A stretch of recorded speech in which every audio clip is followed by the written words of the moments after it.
You can say, you Museveni, you are always talking of small people, of 4 acres and less. The Basangwas, the Ijaras, the Nyakanas. Oh no, you are mistaken. I support the big ones also. Let's see Madhvani. Show us Madhvani, if you man, if you are not asleep. The one of the screen.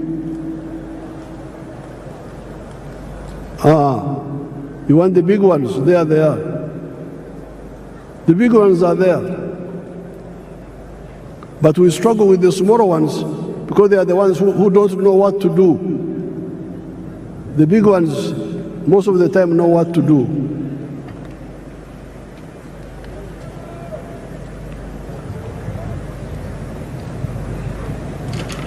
Or before you talk of the services such as hotels, like Sheraton, which employs 400 people, let's see the employees of Kachira, the employees, the workers there, let's see.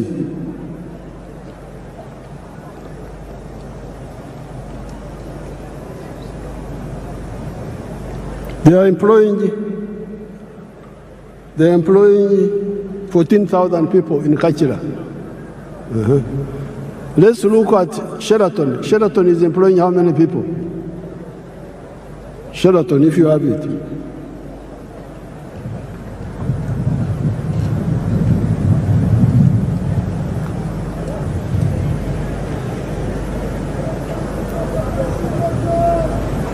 Sheraton is employing 400 people.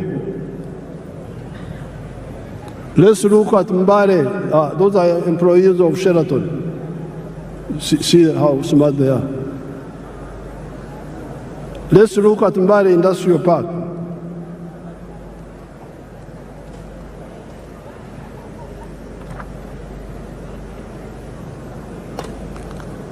Mbare Industrial Park.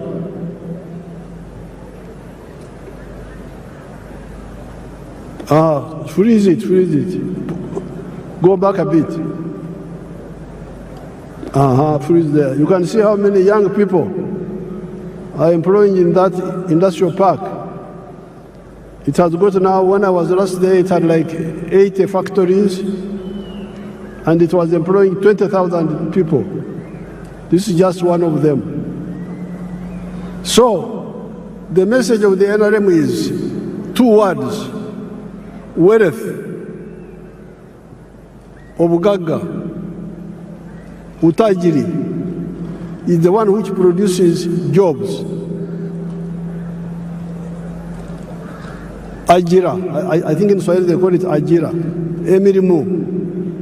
Emirimu, Jivambugaga.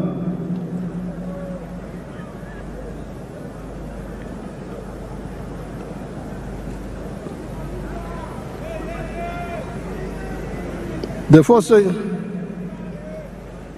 four sectors, commercial agriculture, manufacturing, service and ICT, for now have both low and high-skilled jobs. So don't say you Museveni, you are talking of only low-skilled jobs. Yes, the Nyakana jobs, the ones of Basangwa, those are low skills. But let me show you the high-skilled jobs. Chira, show them Chira Motors. Chira Motors. And the Karuma.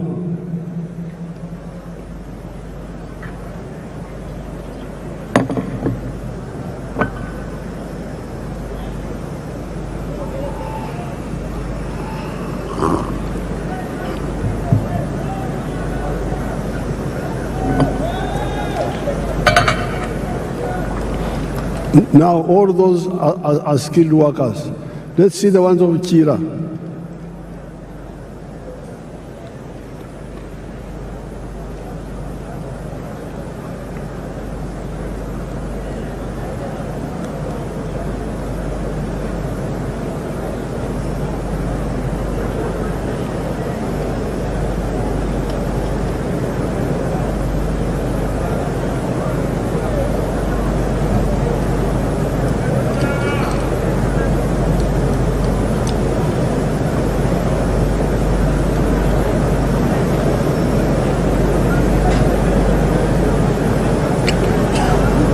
obadde ki?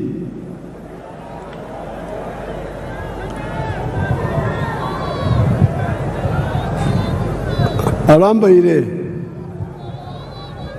kulambala yebase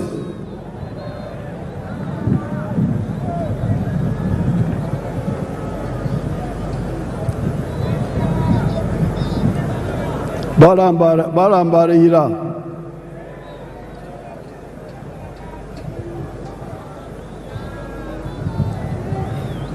Now those are all high-skilled workers. Let's see what they are producing. Show us the buses.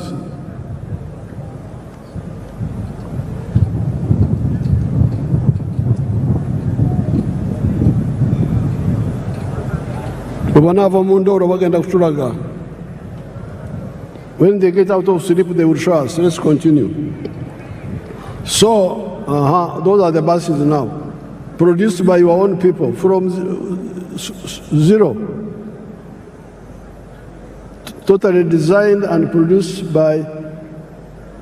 There is crying about petrol in the world. For us, we shall go electric. If the petrol disappears, we have got electric buses here. We have no problem.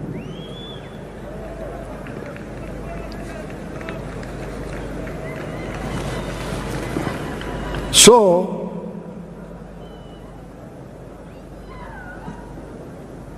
the challenge of the NRM is that there is peace, there is infrastructure, there is services in schools and health centers, there is market of Africa, but you must be engaged in wealth creation. As an individual, as a family, or a company. And then the wealth you create will produce jobs. And in the case of Uganda, we have got the 4 sectors: commercial, agriculture, big or small, manufacturing, services like hotels, and ICT. The 4 sectors, commercial, agriculture, manufacturing, services, and ICT, for now have both low and high-skilled jobs. In 2013, only 32% of the homesteads in Uganda were in the money economy.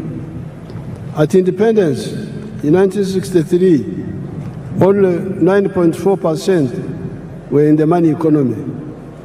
On account of the work of Operation Wealth Creation and PDM, the homesteads in the money economy are now 67%.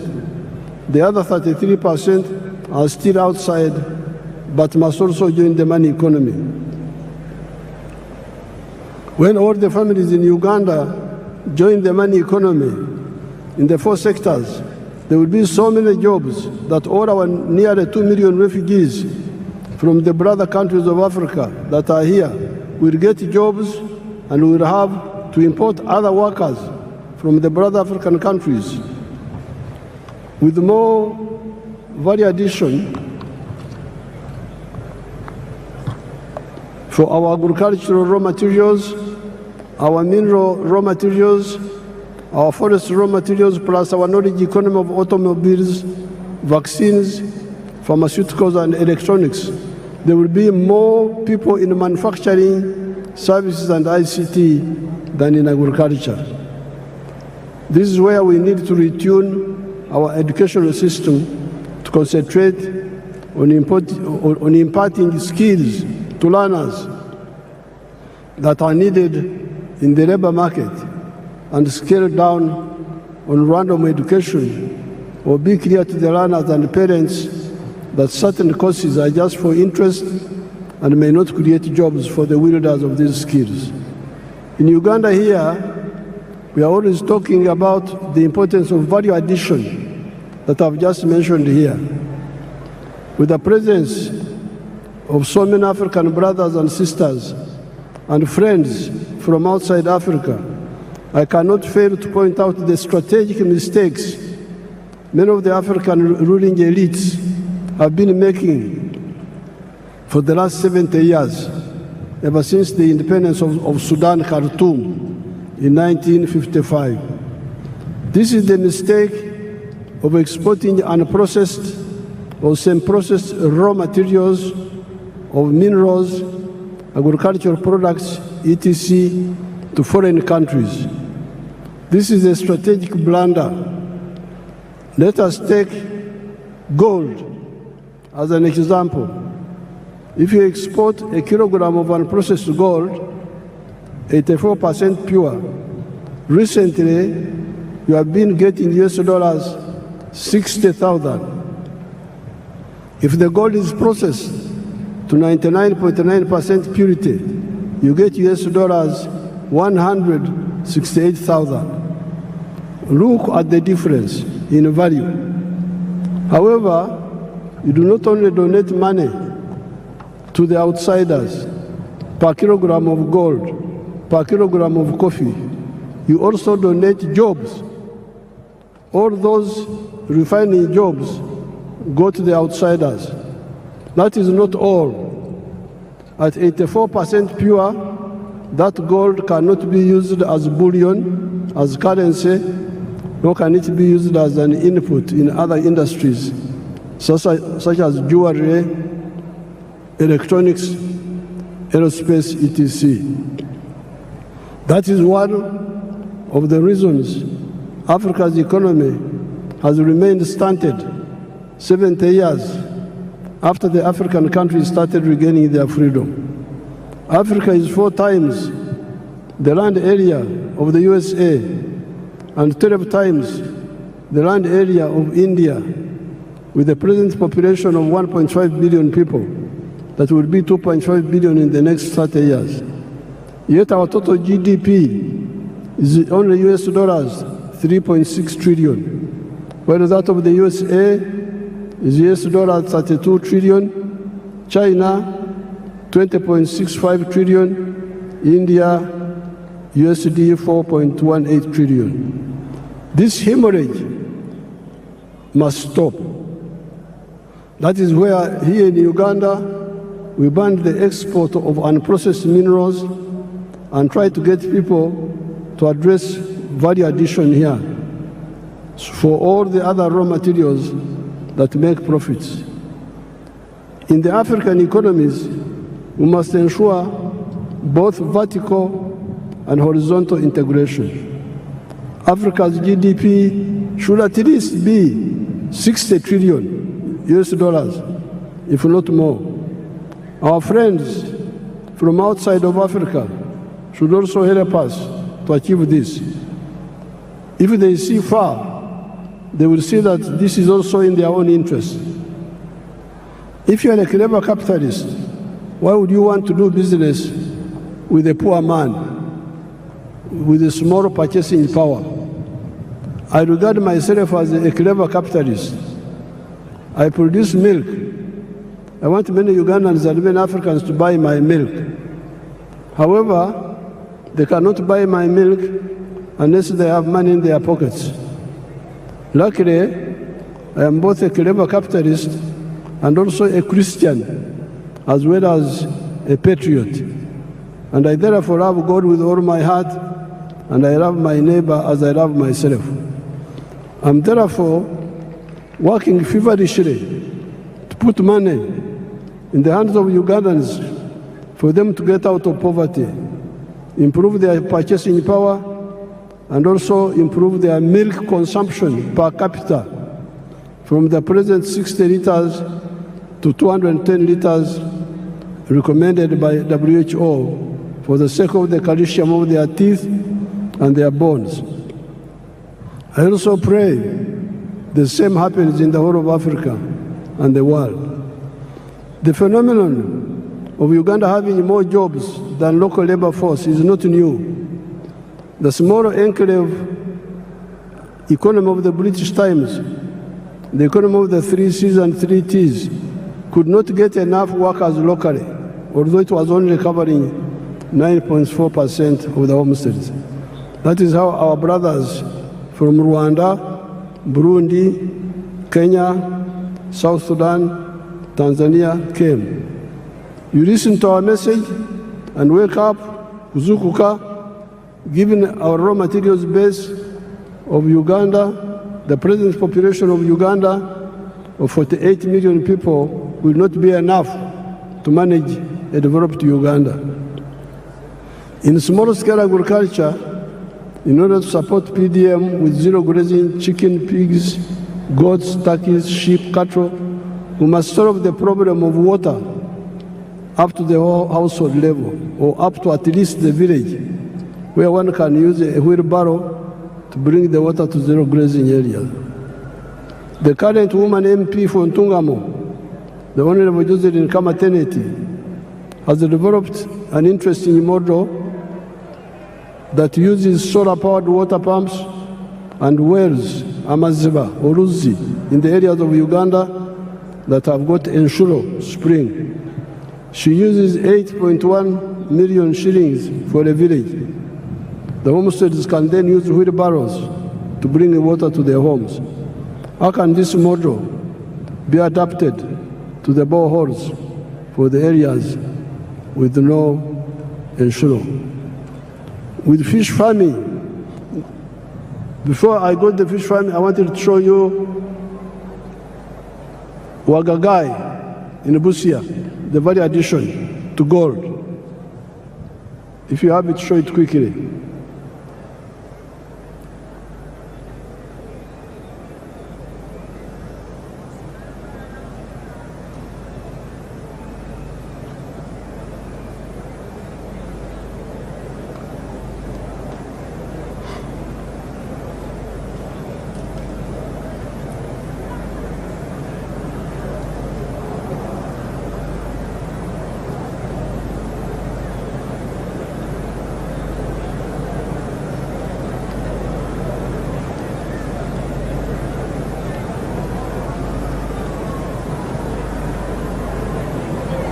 Now, freeze that one.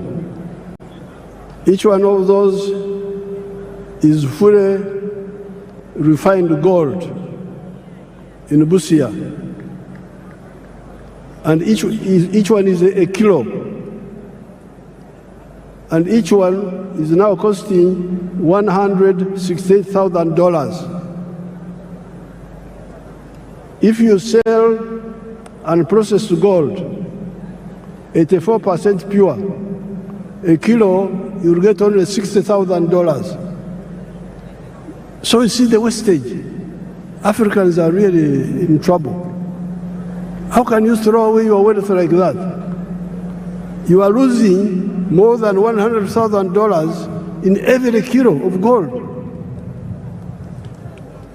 And then you say you will solve your problem. How would you solve the problem? With fish farming in the Miga edges of the wetlands, the government will help the communities with the earth-moving equipment to make the fish ponds, the solar-powered water pump, to pump water and aerate with oxygen and protect the fish against snakes. The issue of fish fries, nyanja, and fish feeds is also being addressed. The support for all the other sectors, big commercial farmers, manufacturing,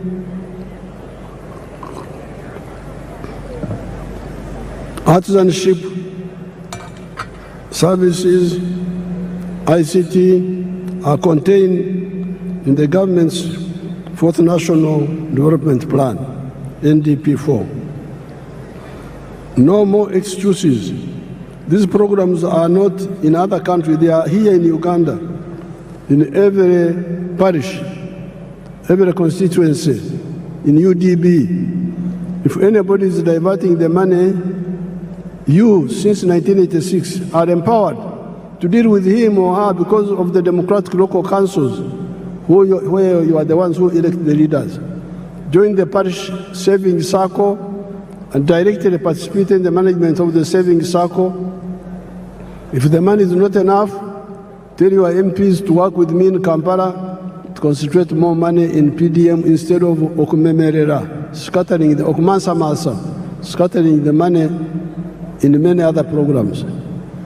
Especially for agriculture, you need to protect our environment. We need our wetlands for both our rain and irrigation. We need our forests for the rain and protecting the catchment areas of the river systems, the Elgon, the Rwenzori, the Mabera systems, the Seziwa-Rwajari systems, the Mayanja Kafurugogo systems, and River Kagera systems. All the rice growing and potato growing in the swamps must stop. And where the terrain allows, we replace rice growing with fish farming at the edge of the swamp, which is more profitable. Then the wetlands come back for irrigation, indigenous medicine, and rain formation.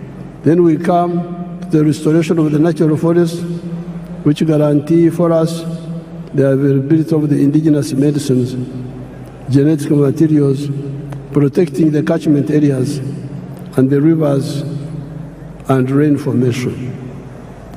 I thank the brother countries and sisters from Africa and friends from outside Africa that joined us today on this occasion. Kati lwekwaso zikomye, tetwagala lwekwaso. No more excuses. Everybody, wealth creation.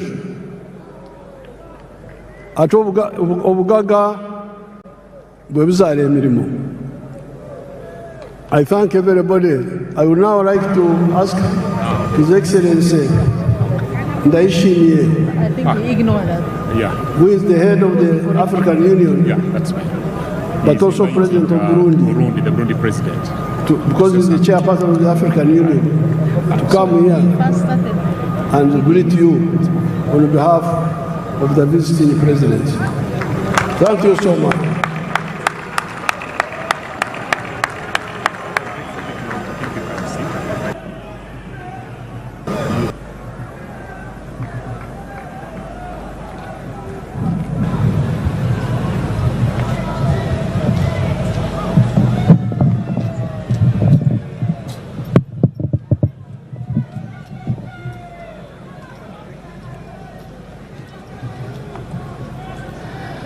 Uganda oye! Uganda oye! Your Excellency, President Yoweri Kaguta Museveni, President of the Republic of Uganda, Your Excellency, Head of State and Government, distinguished guests, great people of Uganda, Waliyorcha,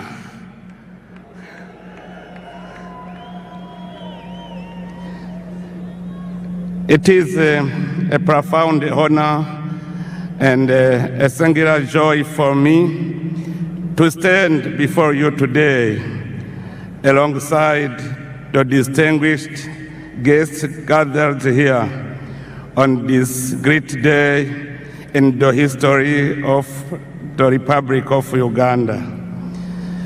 Beyond the beginning of a new presidential mandate, your election, Your Excellency President Museveni, stands as a powerful affirmation of the underlying peace, stability, and institutional continuity that Uganda has cultivated over the years.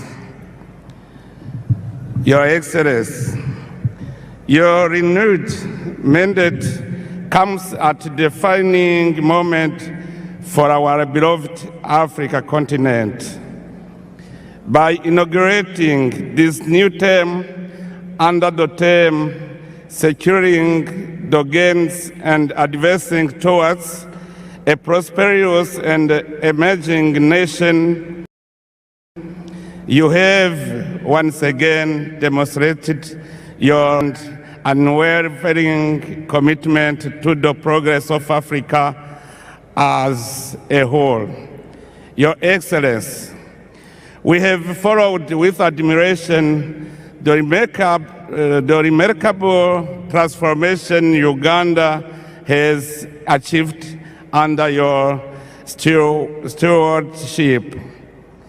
During the years of your leadership, your nation has undergone profound progress in the field of security, social cohesion, and economic development. Through sustained economic growth, strategic investment in infrastructure, and policies aimed at reducing poverty and improving livelihoods, Uganda has steadily positioned itself among the continent's most promising emerging economies. Your Excellency, at this occasion, I would like to pay special tribute to your invaluable contribution to the restoration and the consolidation of peace in Burundi. At a critical moment in our history, your leadership, wisdom, and personal commitment played a decisive role in supporting dialogue, reconciliation, and stability in my country.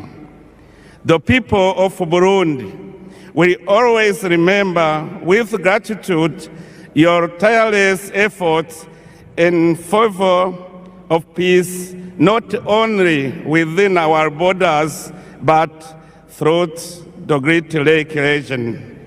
Also, in our region, you are rightly regarded as an elder statesman, a wise and respected senior leader, whose counsel continues to guide efforts toward peace, unity, and cooperation among our nations. That is why, on behalf of the people of Burundi and all those who have directly benefited from Uganda's progress and hospitality, I wish to express our heartfelt gratitude to the Republic of Uganda and to you personally, Your Excellency. Your Excellency, as I conclude, I wish to warmly congratulate the people of Uganda for the confidence they have once again placed in His Excellency President Museveni. In doing so, you have reaffirmed your attachment to peace, stability, resilience, and wise leadership. It is my sincere hope that this new mandate will usher in even greater prosperity and opportunity to every Ugandan family. May your wisdom, dear brother President Museveni, continue to enlighten our continental dialogue, and may the bonds of fraternity and cooperation between Uganda and the nations of Africa grow ever stronger. May Almighty God bless our great African continent. May God bless Uganda and its courageous people. I thank you very much. Mwebale.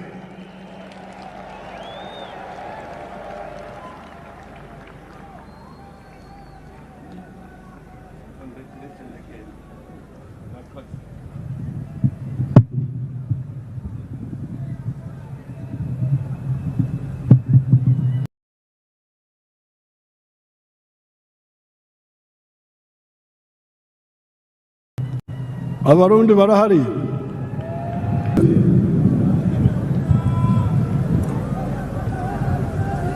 We are now entering Chisanja, no more sleep. And we are entering Chisanja, no more corruption.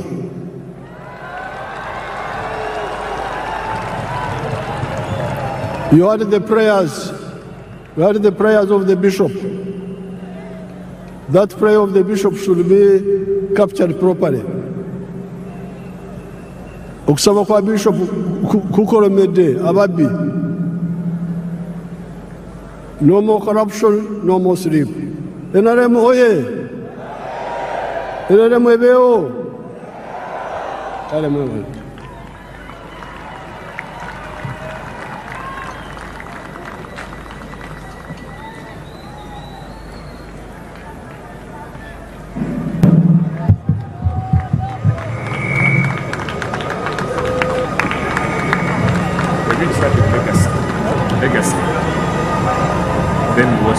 Your Excellency,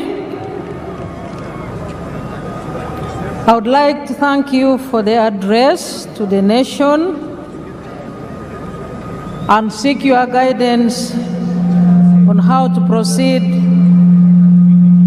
with the two entertainment items which are on our program.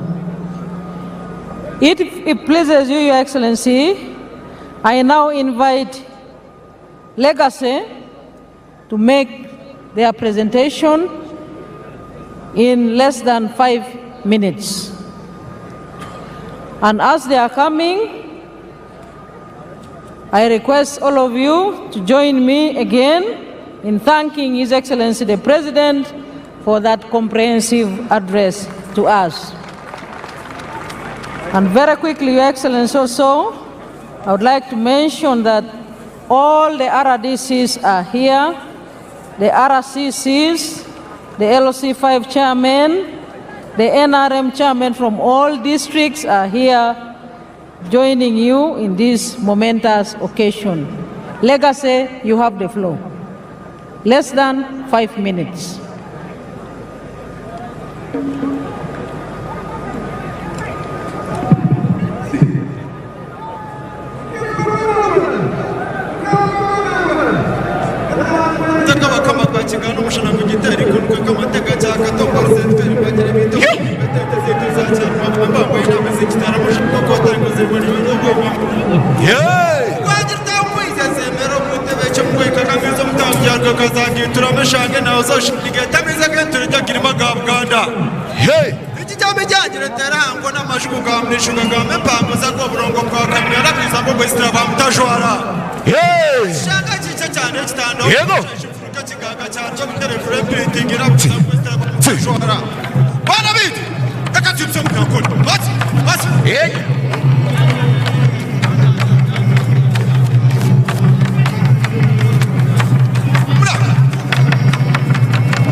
Thank you very much for that performance, Legacy.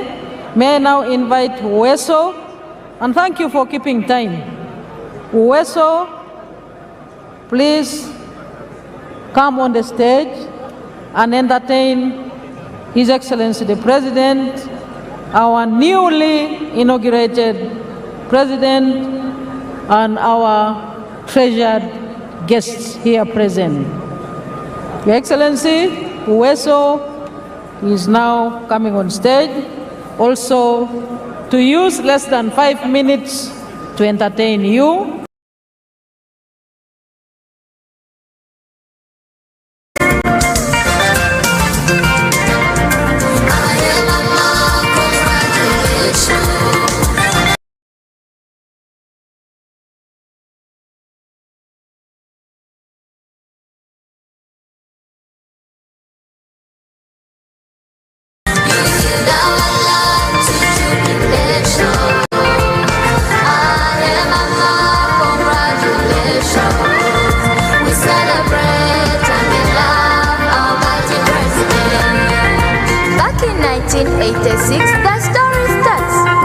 Stood silent, tears in their heart, no food, no school, no song to sing. Till Mama Janet came with hope on wing. Yoweri rose and stretched her hand, spread love and hope across the land. Museveni stood firm right by Mama's side, turned to hope and fear to pride.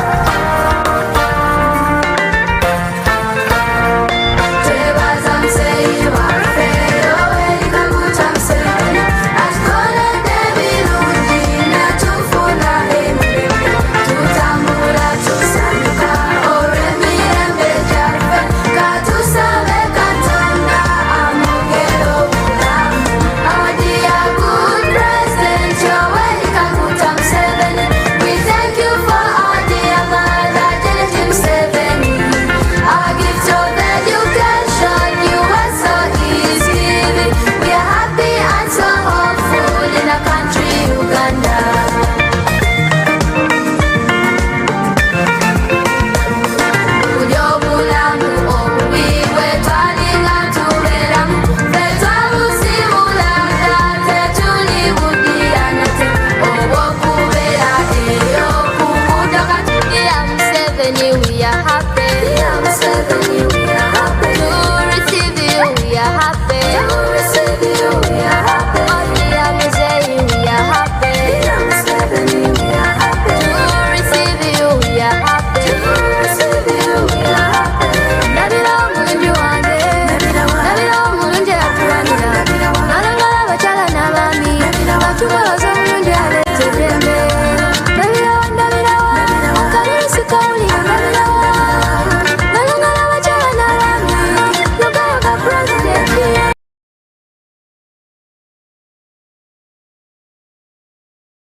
Okulayiza obukulembeze bw'eggwanga wali mu kisaawe kya mefuga ekkololo bwe gutambudde tuli mu nteekateeka ezisemberedde ddala abaana ba Uwezo bayimba nga beebaza nabo omukulembeze w'eggwanga. Tulabyeko nabali ababadde bakawuco nabo babadde beebaza omukulembeze oba babadde bo basanyusaamu abagenyi.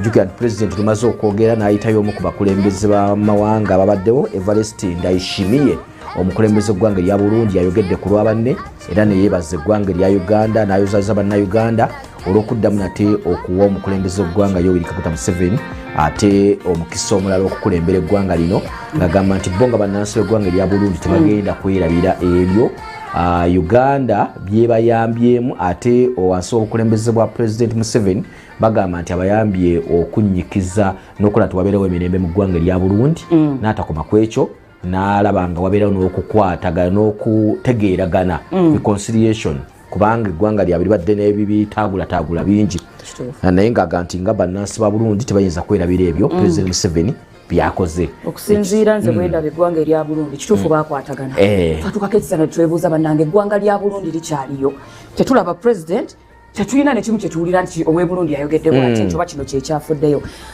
Pulezidenti ayogedde ku nsonga y'obutabongoota. Butabongoota naye kino akiyise teri kwebaka no musiri naye lwakuba nti bwekize ne kijjukira nti kabaka yagamba teri kubongoota.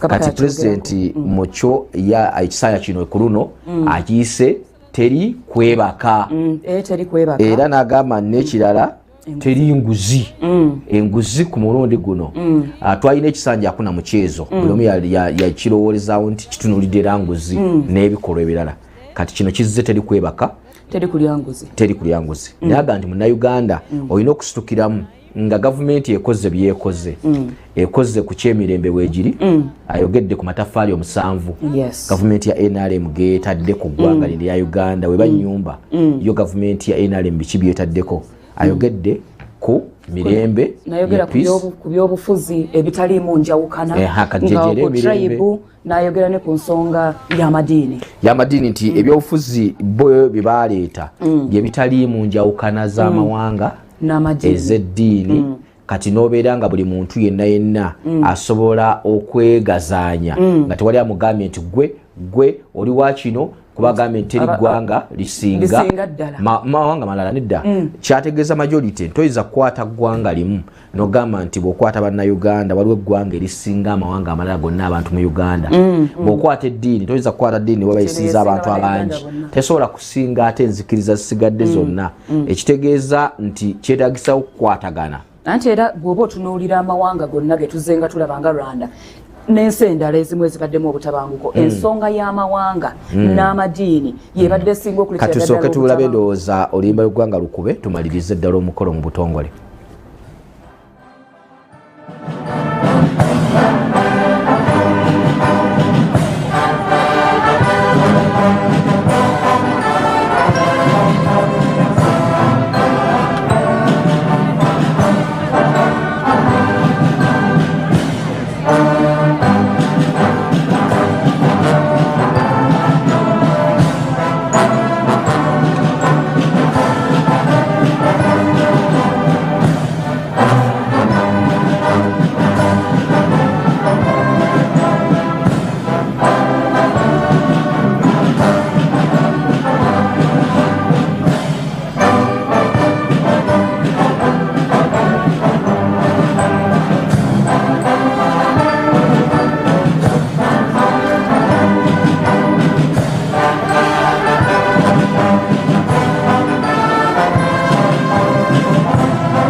Excellencies, let me request all of us to resume our seats and remain composed as His Excellency the President says farewell to his guest visiting heads of states, beginning with His Excellency Evariste Ndayishimiye, President of the Republic of Burundi.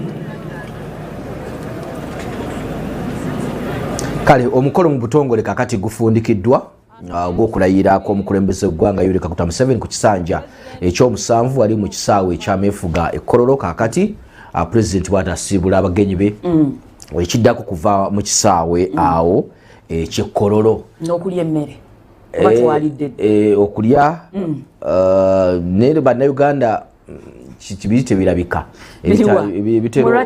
anti no kyeŋŋamba nti emmere we babaga nti emala baleme kugigwamu waliwo okufa embeera kuba ebiseera kuba ekikola kibayita okugujubana manyi kubaleetera okuba nti mubiguddemu ate nga sisuubira nti waliwo omuntu nga tasola nti ekisobola omutuusa ku mbeera eyo webanga weebiri naye tuleme kulaga mbeera eyo kubanga webagabulira oyinza okwesanga n'abagenyi bayitawo ne batulengera nga ne batugamba nti bannayuganda tebalina kyakulya ate nga tukirina kale nno omukolo bwegute ogufundikiddwa naaka twogedde ekisanja ku luno pulezidenti agambye teri kwebaka n'okulya enguzi teri kitegeeza teri kulaba muli wa nguzi kumuleka kuba ekizibu kya Uganda nguzi kyekisanja waliwo naku pulezidenti lwataavumirira kulya nguzi agivumiridde naye kati ndowooza nga kati ku ssaawa eno wakugambye nti kateri kwebaka kuba okwebaka kwakugaye bannayuganda nti nga gavumenti emaze okukola ebyo byonna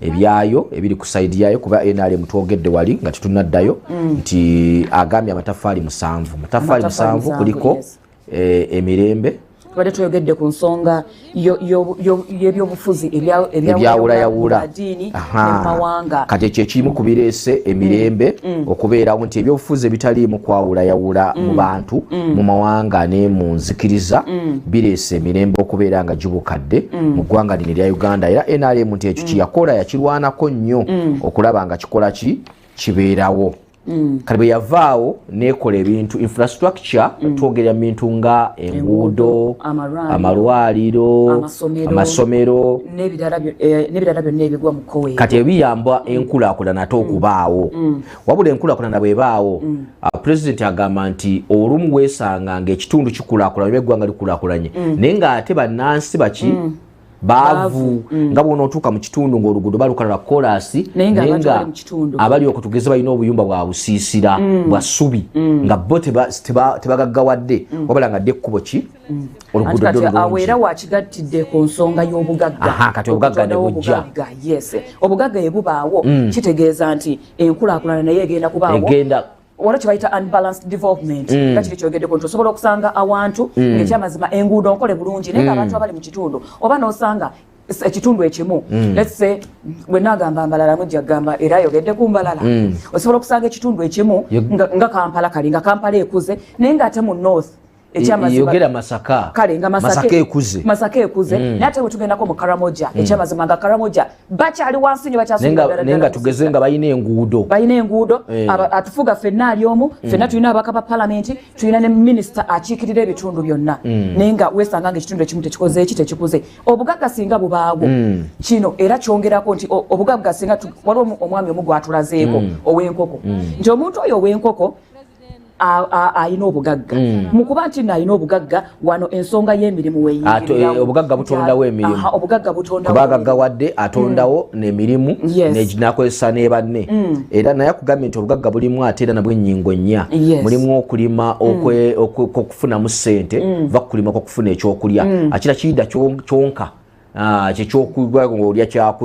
olima kyakulya wabula obeere nga kyolima ate ofissaawo ekyokutunda kati awo obutale bwe buyingiriramu kati nakugamba nti ekyo mulimu obyobulimi n'ebivaamu ssente ICT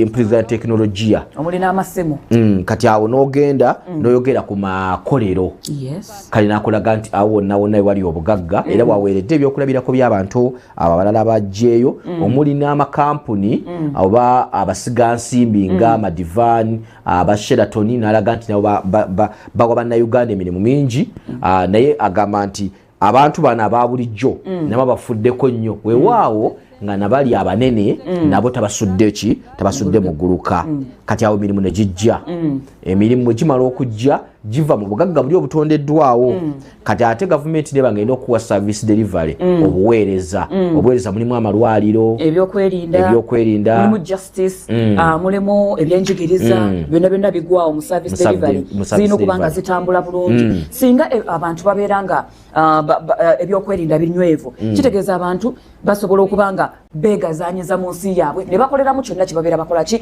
baagala ebyobulamu singa biba nga tugeze amalwaliro galimu eddagala ng'abantu balamu bulungi abantu bakoma okubeera nga balamu bulungi buli kimu kibeera kitambula bulungi nnyo justice obwenkanya obwo nabwo buviira ddala kubeera essiga ddamba mu kola gavumenti essiga eddamuzi eryo nalyo ssiga eddamba kakakola gavumenti asatu ng'ogyeko liri executive genda kulya erya legislature oba ery'amateeka eribaga amateeka ya parliament kakati noloko genda kulino erya judiciary yewava obwenkanya obwo n'ebyenjigiriza nabyo bibadde mu service delivery naye waliwo byatuuse n'akoona ku nsonga y'ebyenjigiriza nti tulina mulimu njaziyita subjects oba courses ezimu ezirina okuba nga zivaawo era abazadde kukyusa ebyenjigiriza by'eggwanga ensoma okulaba nti kati okusoma kuteekebwa nnyo okessira ku ki ky'osobola okukola okuva ku kyokuba nti bakusomesezza obala buvaayo oyigga emirimu nakyo gibule ezimu teziriiko mirimu so nga ate singa omwana akeera ku makya n'akola ebyemikono ojja kulaba nga ye kennyini asobola okwetonderawo omulimu gwe n'abalala n'akozesaako ate n'abalala kati bwe kivudde awo aga nti ekyo bwe bimala okuggwa kati bakisigadde eri ggwe kwe kugamba munnayuganda ove mu kwebaka okulaba nga gwate gwenyigira mu kutondawo ebyenfuna mu kutondawo obugagga mu kukola obugagga infact kukola obugagga agambye nti ekyo olina okuba nga gwe okyenyigiramu nga ggwe n'omanya nti olina okukola ennyo okulaba nga ggwe otondawo obugagga era walagidde abazze bakola nga nti singa abantu bawuliriza okusomesa kwe era ekyo akigambe n'abali abagenyi nabaga nti bano abazzukulu olumu abagamba wabula nga olumu tebawuliriza naye ye nga jjajja agenda kusigalawo ng'asomesa nga babuulira ekyokukola kwe kulaba engeri yonna nti nga gwe byonna biri bikoleddwa gwate olina okwenyigiramu nga bwe banaga nti olwoya lwa mu nnyindo olwana okukola obugagga ng'amaka nga omuntu ng'ekitundu nga eggwanga kwa muyinza gaffe abagundi nemwerwanako nga bwe walaba nti ensonga ya Mwanyi Terimba yannyikira nnyo wano nga Katikkiro agitaddemu amaanyi mu Buganda kati mu ekyo kyonna muyisobola okwerwanako nti naffe tukoze tutya kale kyagamba nti kyo mukyemwewaayo okukikola nga biri bikoleddwa anti era kyovola waliwo ne groups ezimu ezikolebwa ne batwalira president nti ffe abagundi ne gundi tukoze group yaffe president twagala naffe tukole ki otukwate ku mukono tuzenga tulaba groups ezo ez'enjawulo ezikolebwa ayogedde ku nsonga y'emirembe emirembe weegiri mu ggwanga laffe lino erya Uganda era mu mirembe egyo nagibreakinga sobola okubeera still era mu infrastructure ebyobulimi bisobola okubeera mu masomero n'ebirala byonna ebigwa mu kkowe eryo byonna tebisobola kutuukibwako nga tewali mirembe kale nno president we kwazingidde okwogera kwe naye byonna bigenza okubaawo bwe yatuuse mu kisaawe Kololo yazzenga president ate omukadde era bwe yamaze okutuuka n'akola ekikolebwa kyekyokuba nti no president bw'atuuka alina okulambula ennyiriri wabula yazirambudde nga president mu kisanja kiri ekikadde era bw'amaze awo wabaddewo akaseera awo nga kati ate olwo agenda ng'olwo wakakiiko ak'ebyokulonda alangirira ani yawangula awo kati ng'ate oli avuddeko wabula ng'ate agenda kuzzaako kati omupya owa 2026 era bw'atyo omulamuzi Simon Mugenyi yabakama n'alangirira biki ebyaliwo naga nti amateeka gonna gaayitibwamu nga bwe kiragiddwa mu kulonda kw'eggwanga erya Uganda amateeka galambika essaawa 48 mu kulangiriramu omuwanguzi ku ky'omukulembeze eggwanga agambye nti ezo baazituukiriza okulonda konna buli kimu kyonna President Museveni n'akituukiriza n'amaliriza nga ye muwanguzi ku bitundu 7.1 n'obutundu 65 ku 100 mu kulonda kwaliwo 15 era ekyo okulangirira kukola 17 omwezi ogwa Gatonnya ye January omwaka guno era bw'atyo n'amwanjula eri Ssaabalamuzi Dr. Flavian Zeija najja namukubisa ebirayiro president wamaze okukuba ebirayiro nga bwe nakugambye nti akuba ekirayiro ekyokukuuma ssemateeka ate n'ekyokukuuma bannayuganda kakati bw'amaliriza kwe kulambula ate buto enyiriri bw'alambudde enyiriri olwazirambudde nga president omupya ne bwe yalibadde nti president Museveni yabadde avuddeko katugeze nga kuzzeeko omulala kati emikolo gino gyalitambudde nti oli bwe yalituuse kate ebyalizeeko bwe omupya yalibadde alayidde kati kitwale kati buli kimu kirabire mu kifaananyi ekyo kwa president Museveni kati ono mupya atandise kyovula balangiririddewo kiki kyagenda okutambulirako nti ekisanja teri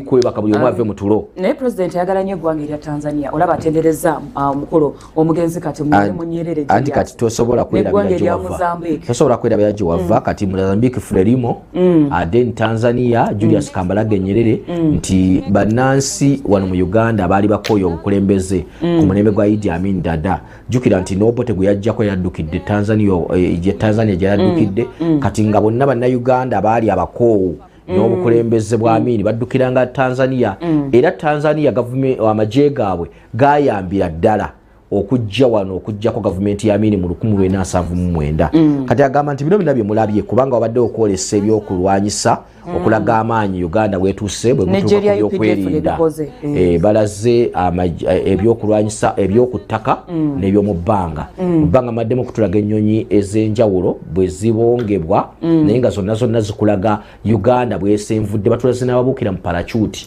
nga emabegako tetwabalina kati abo bonna badde bakulaga nti Uganda esenvudde naye naga nti Uganda woogirabye esenvudde bwetyo teyayituuseewo oba oliawo singa si Tanzania kwe kwebaza Tanzania ne Julius Kambarage Nyerere nga ye mwalimu ye yakola ki ye yabasenza bwe abasenza n'abeeranga mu mbeera yonna yabayamba okubeera nga kino bakituwa kubanga batendekerwa eyo mbyekijasi ne bagenda e Mozambique kati eyo bagendayo under Frelimo eyo nalinanga mu kyonna kyakwongera kubanguka era president Museveni obukugu obw'enjawulo zakyogera bwave Mozambique nga bayambiddwako eggwanga erya Tanzania kyovudula nti abo beebazizaamu akensusu ate ne Kenya naga ne Kenya bannayuganda abaddukanga wano ku mulembe gwa Amin baddukiranga Kenya gye baasibiranga kati Kenya nayo nebasenza nebabudamya kati aga nti amwanga ago newankubadde n'amalala galina bye gakoze naye ago gajja kugebazaako akensuso bayira yebaziza n'ebibiina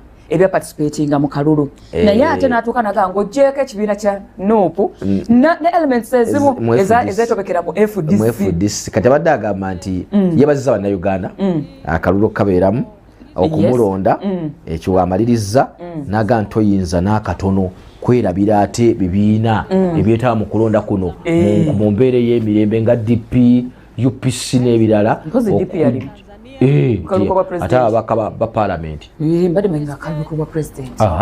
anti akalulu abadde ayogera kalulu konna awamu konna agenda kuba meeya baani bonna kati adde akalulu konna awamu akeggwanga akaaliwo ku ntandika y'omwaka guno n'agamba mpozi aba NUP bombo abalina abakolanga violence bayita ebikolwa by'obutabanguko yalaze nti balina ebikolwa by'obutabanguko nga mulimu ne elements ezimu mu FDC ng'ekibiina kati n'agamba nti naye okutwaliza wamu ayagala okulaba nga obukulembeze bwa iPod ogwo gwe mukago ogutaba ebibiina ebinabaka mu lukiiko lw'eggwanga olukulu ayagala okukola nga bateekawo amateeka agayinza okuyamba okulaba nti okulonda kutambula tekuliimu ki tekuliimu buvuyo ng'atamu bayinza ate okukuleeta bingi byayogedde n'agamba alaze n'agamba nti bangi abawuliriza okuwabula kwabwe kwe bazze bakola abakyusizza obulamu era walagidde ekifaananyi ekya Kampala ng'alaga amayumba n'ebizimbe amayumba ag'abantu mubasula n'ebizimbe bizimbiddwa mu Kampala naga nti ebyo tebizimbiddwa bagwira bizimbiddwa bannansi nga bonna bawulidde okuwabula kwabwe nga bwe bazze boogera era mbu abo batambudde basenvudde mu byenfuna naga nti Uganda abaavu mwebali kituufu naye ate n'abagagga mwebali era abo be basobodde okukola ebyo nga bawulirizza okuwabula kwa zaakola ng'asomesa bayita ate abazzukulu abawuliriza basenvudde kati bana abatannaba kuwulira bagambye nteriki kwebaka buli omwazuukuke ave mu tulo akole okulaba ng'akyusa ate obulamu bwe okutwaliza wamu enteekateeka bweto bwe badde abakulembeze babaddeko bangi nnyo ddala twalabye okusaba okw'abakulembeze yakiikiridde Ssaabalabirizi ow'eggwanga ow'ekkanisa ya Uganda then ne Mufti Sheikh Shaban Ramazani Mubajje be basabye mu ntandikwa wali kale nno emikolo ogutwe gutambudde gubaddeko bannaddiini gubaddeko ebikonge abakulembeze b'amawanga okuli wa Tanzania Samia Suluhu Hassan yabaddewo mu buntu ndayishimiye abo nabo gye bali ababaddeko kubanga wa Tanzania naye yalikera naye azze abaddewo owa Kenya ne tubeera ne Uhuru jukira president yetabaddewo owa Kenya ne tubeera n'owa Nigeria n'owa Nigeria naye yaliko n'abeera nti naye abaddewo ku mukolo guno ne mu kusaba wali mpozi ekyabaddemu mwabaddemu n'okusabira first lady wali mu kusaba okwasooseewo wabadde okusabira first lady abaki abantu kibannange maama aliwa kale naye nga bo bamusabidde kubanga kyo kyayogerwa nti maama abadde mu obukosefukosefu kale neera mikolo yensonga lwaki tomulabye newankubadde tebakitimbye tebagenda kikugamba naye kati wabadde n'okusaba okwo okusabira first lady ate okulaba nti obukosefukosefu obwo asuuka bulungi nnyo addemu aweereze eggwanga lino erya Uganda ekibadde mu ssaala wali mu kusaba eyakiikiridde Ssaabalabirizi mu kusaba kwe ekyo mu ssaala yakitaddemu bulungi nnyo kale nno omukolo ne gubeera nti gutambudde abakulembeze batubogeddeko bonna nga babaddewo owa Burundi tumwogedde owabaddewo wa Togo ababaddewo ng'abakulembeze Felix Tshisekedi wa Democratic Republic of Congo yabaddewo naye yagenze bukyali yabadde ndoza n'emirimu ate gye yadde alina okumaliriza owa Gabon naye abaddewo mu bukulembeze nga omukulembeze gwanga ne tubeera n'owa Ethiopia naye abaddewo ng'omukulembeze w'eggwanga twalabye wali Jakaya Kikwete yaliko omukulembeze gwanga lya Tanzania Olusegun Obasanjo yali president gwanga lya Nigeria naye abaddewo Uhuru Kenyatta tumwogeddeko naye abaddewo yaliko omukulembeze gwanga kale omukolo gwetabiddwako ebikonge ebyamaanyi ddala era Uhuru wuuyo omulaba akyaliwo president asiibula okusooka abakulembeze b'amawanga ag'enjawulo then n'ebibinja n'abakungu abalala okuva mu mawanga ago agatali gamu abasobodde okubaawo ku mukolo guno nga Uganda bwetyo efuna omukulembeze President Museveni ng'addamu okulayira oluvannyuma lw'okulondebwa nate ku kisanja ekyomusanvu ng'omukulembeze gwanga lya Uganda kati essaawa eno bantu buli omu kuva Kololo abagenyi basoose abakungu ate olwo n'abantu ba bulijjo president bwatu n'asiibula Uhuru agenzeewo bulungi nnyo naye n'amusiibula abagenyi be bonna nga bweri mu nkola mu mpisa ate esaaliri toyinza kuleka bagenyi bewaleese aba bazze okusanyukirako n'osimbula n'obalekawo president bwatyo akoze ekyo ekyokubasiibula bonna abasiibudde abagenyi n'abeebaza okujja okubeerawo nga Uganda bwetyo etuuka ku kino ekyokuba nti President Museveni kaakano agenze mu kisanja ekyomusanvu ng'omukulembeze gw'eggwanga lino erya Uganda oluvannyuma lw'okulondebwa nate mu kalulu ka bonna akaaliwo ku ntandikwa ey'omwaka guno ate president waba asiibudde ffe baani okusigala ku mpewo naye nga tubategeeza nti n'emikolo eginaddako ng'okulayizibwa kw'ababaka abanaddako okutandika lunaku lwa enkya tutandika ate kuva ku makya jjukira bangi ababaka bali 529 be babaka ba paalamenti abalonde mpozi kati wabulayo kati eyava mu bulamu bw'ensi eno Ellen Nakimuli kitegeeza tebawera kati oyo naye enteekateeka weeziri nabo okulonda mu kifo ekyo ng'ennaku z'omwezi 24 kakati kati omulone bajja kulondera mu kifo ekyo naye nga ekyo kijja kubaako kulayizibwa kwa nyakirimu kati kitegeeza nti awo baba basigadde 528 abadde 529 naye olaba nti namba nnene kale n'ennaku teruba lumu ate balunaku lulamba naye tujja kubeerawo wano ffe tugenda kutuusaako buli kimu kyonna omubakawo azza atya azza ayambadde atya azze naani omukyala gw'osalawo gojja naye oyinza okujja n'emuwalawo oyinza okujja n'omwagalwawo oyinza okujja ne maamawo ne taatawo kasita ojja n'abantu bameka muwendo gwe kyekikulu anti kati wano okuyingira babeera balala naffe eno abasigadde ebweru anti naye kati mwe walinga boolaba nti oba otikkirwa bakugamba tukuwa bameka babiri gwe gwomanyi anti gwe gwomanyi gweoyinza okuba nga obadde osomwa oli mukulu ng'ate mukyala wo yalina okubeera wano ennyo oba mwami wo yalina okuba wano oba omwana wo kakati ebyo byonna gw'osalawo n'ogamba nti bampadde kaadi 2 naye kati nziwaani kampeeyo ku saidi y'abazadde mpeeyo maama yekka oba mpeeyo taata yekka kati ate mpe n'omwami oba mpe n'omukyala bw'oba ng'okyali mwana nga g'obadde oweererwa obviously abazadde bwe babeerawo bebabeera balina okutwala kaadi olaba nno woogenda ne bakusitula kuki nga bwe bibaddeyo sijja bigendamu nnyo aba 5 to 7 bajja be banagenda mu ekyo naye kati ekyo ebibatero kyogera bw'otuuka w'otuuse naye lwakuba n'omuntu aba asitulawo omuntu noono aba atuddewo olumu ayinza okuba nga ayina naye ensonga lwaki atudde oba nga lwe yamutuuzizaawo kati ate nga gwezza omugjewo ng'ate waliwo yamutuuza eki eyamutuuzizaawo kati ng'olina okukonsultinga oli yamutuuzizaawo nti lwaki atuddewo nga talina kutuulawo akugaye nti yatuddewo kubanga alina okutuulawo ate kaakati kale nno omukolo bwe gutyo bwe gutambudde eyatwegasseko kuva mu budde wali wabadde obw'okumakya twatandise obudde twatandise mu budde bwa kumakya kale tutuno tuli mu budde bwa lwaggulo tugenda mu kawungeezi nkwebaza okuba nti obadde mulabi mulungi kati ebisigadde byonna amalindirire gabeerako ku ssaawa 2 n'olunaku olwali gagenda kubaako tugenda kutuusaako ate byotalabye ebweru embeera bwe badde mu kibuga ani agambye eki okulya kutambudde kutya kale ate ebyo byotalabye wano lindirira malindirire tugenda bikutuusaako mu ssaawa nnamba eyo okuva ssaawa 2 paka 3 ez'ekiro wano wokka ku KTV buli kimu ekigenda okutambulira naye nga nkwebaza nti obadde mulabi mulungi nkujjukiza kimu nti olunaku olw'enkya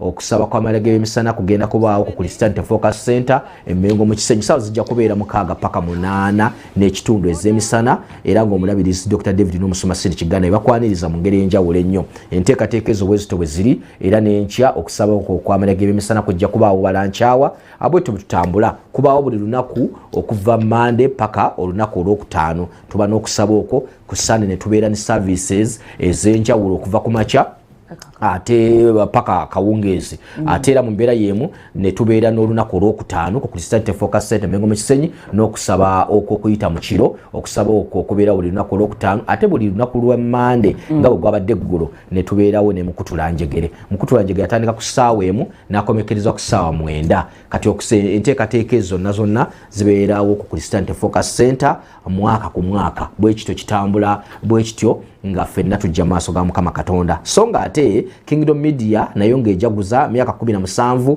jjukira 93 ng'esooka mu nsiike emyaka 17 giweze ate KTV tuli myaka 10 nagyo tugikongodde nga tuweereza eyo gy'oli kale nno ne tukugamba nti ngenda kuzomeeza 2 omwezi ogujja tugenda kubeera n'ensisinkano gumite ensinkano eyo egenda kubanga etugatta ffe naawe gwe ng'omuwuliriza gwe ng'omulabi ng'ojja ne tunyumirwa tugenda kubeerawo n'ebisanyusa bingi nnyo tugenda kubeerawo n'okumanyagana kubanga olwoba omanya nti gundi akubira essimu egindi so nga ate era mu mbeera yemu ekyennamba no kigenda kubeera nga nakyo kibeerako engeri gyekizibwa obujja ku lunaku olwo kati toyina nsonga gy'olina kuwa lwaki toobeerewo mu buntu ngenda kuzomeezi 20 ku Pulezidenti Focus Center Emmengo mu Kisenyi tujja okubeera ddala olunaku lwonna tugenda dumalako nga tuli ffenna tusanyuka abayimbi tulina bangi ddala abasanyusa mu bintu ebyenjawulo ebyokuwangula bingi nnyo kale mumenye kindekeki so nga tujja kubaamu n'omulangira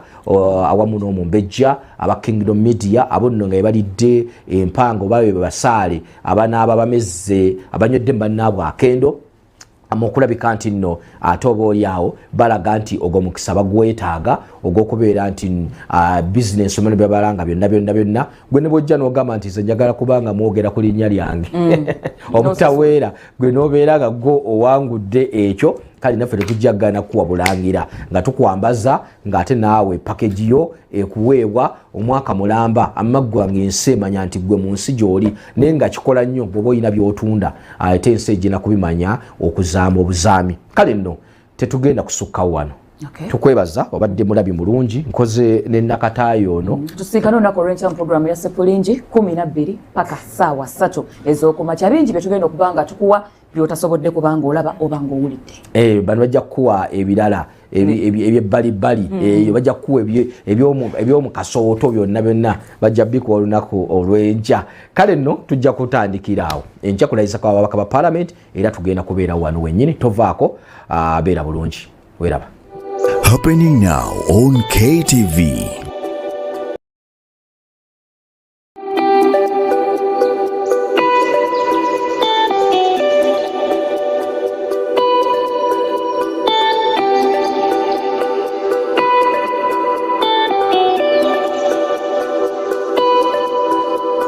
You are watching KTV.